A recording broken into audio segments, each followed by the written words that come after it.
Hello and welcome to another episode of The Average EV. Today I'm just going to quickly talk about my initial impressions about the pricing and range for the Volkswagen ID.Buzz. Let's get into it.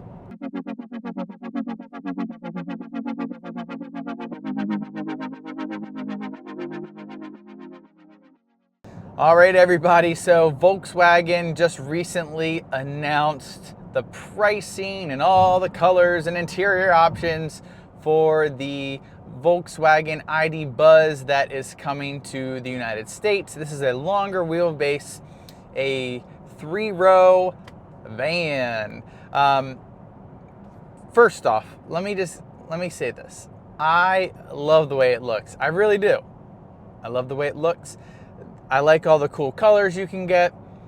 With the interior options, they showed those interior options. I can't remember the other two, but I just like, I saw the copper interior, and so it's basically like this medium to darkish brown seating and some stuff. Then with this dark blue everywhere, and it looks incredible. Like, I tweeted to Volkswagen, like, please put that in the ID.4 because I would absolutely buy that ID.4.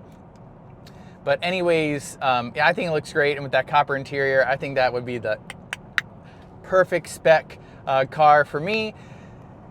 Now, there's a little bit of controversy with the ID.Buzz, and that's the range. And so it basically has, I believe it was 235 miles of range, and a lot of people are disappointed.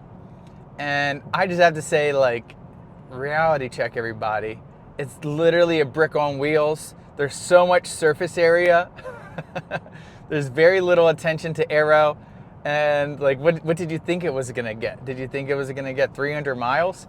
I actually just did a podcast about this, and maybe the ID.Buzz isn't the most practical EV, but I think for a lot of people that want the nostalgia of the Volkswagen microbus, that this car is going to be for them. Also too, just like if you need a around town, I need to get my family of 8 where we need to be, like, this is going to be comfortable for that many people all the time. Because I saw the video that I can never get his name right. MKB. I always forget the order of letters. But anyways, I watched his video of the ID.Buzz, and like it's like legit space for the passengers. So if that's all you need it for, I think it's gonna be awesome. Personally, if you want a road trip, I think it's gonna be interesting. Yeah, I mean, you're gonna have to stop to charge a lot. So it's 234 miles of range from 100% state of charge, but we don't know at what speed that is. So let's just say it's like 220, 215 at 75 miles an hour. And then if you're only charging up to 80%, now you're down to like 180, 190 miles. I mean, it's not offensive. It does have 200 kilowatt max charge rate, so that's not too bad. It does have, I believe, a 91 kilowatt hour battery pack. So that's what allows it to have the faster charging speed than like the ID.4 with a smaller battery pack. So I don't think it would be terrible, but obviously it's not going to be like road tripping some other EVs that are already on the market that have better range, faster charging, like the EV9. So if you really want to road trip and you want to road trip fast, probably the EV9 is going to be what you want to go for, or like an R1S or something like that. Obviously the R1S is much more expensive, but honestly, if you're just like a, go and, smell the roses kind of road tripper, then I think the ID.Buzz would probably be fine for you, even though it is a little bit underwhelming on paper. I did note also on X, because I kind of commented about this on X, they probably should have added maybe another 10 or 15 kilowatt hours. That would have gotten up to 260 miles of range, and then it may have been a little bit more palatable for people. So yeah, there's that. And now let's move on to the price. It starts at around $60,000, not including destination. I mean, for what you get space-wise, it is, I guess, worth it if you compare it to the segment. But when you look at the range, when you look at the charging, which will be decent but not class leading, you do wonder, like, is it worth it? I don't know. It's a lot of space and everyone can be comfortable. So I'll leave that up to you all. The base trim is spec'd decently well. You do kind of have to go up to the Pro S Plus to get some of the nicer features. And then even when you get the Pro S Plus, you still have to option up to get the panoramic roof with the it's electrochromatic shade, which is really cool. But you do still have to pay extra for that.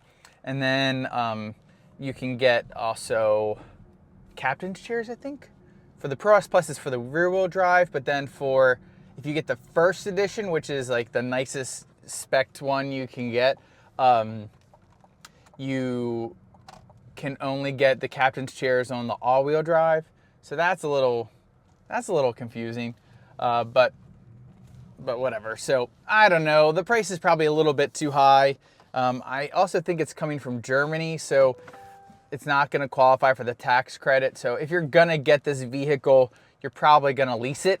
And it would honestly be interesting to see what some lease deals end up being if these come to market and they're not selling well, and then they want to kind of push them out the dealership. So that could be it. But I don't know.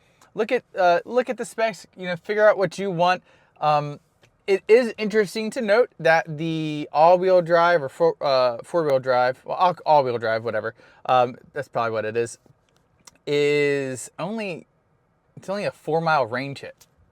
So I think it's like $3,000 or $4,000 more, and it's like you get 4 miles less range. So if you are gonna get the car and you're gonna have to drive in the snow and stuff like that, it might be worth it just to get the all-wheel drive, because it's not that much more expensive. But yeah, so there's that. So those are kind of my impressions about it. I think it's a cool car. It's probably a little bit too expensive, especially since it won't qualify for the tax credit in the US. But hey, if it's for you, go get that car. It'll be super cool. I can't wait to see some of them on the roads. And honestly, like, if it depreciates like my ID.4 depreciated, maybe I'll pick up one used in a couple of years. But whatever. So anyways, that's all I have for today. I hope you all enjoyed this quick little video. If you haven't already, please remember to give a like, a subscribe, hit the notification bell, follow me on all the social medias, and I will catch you all next time.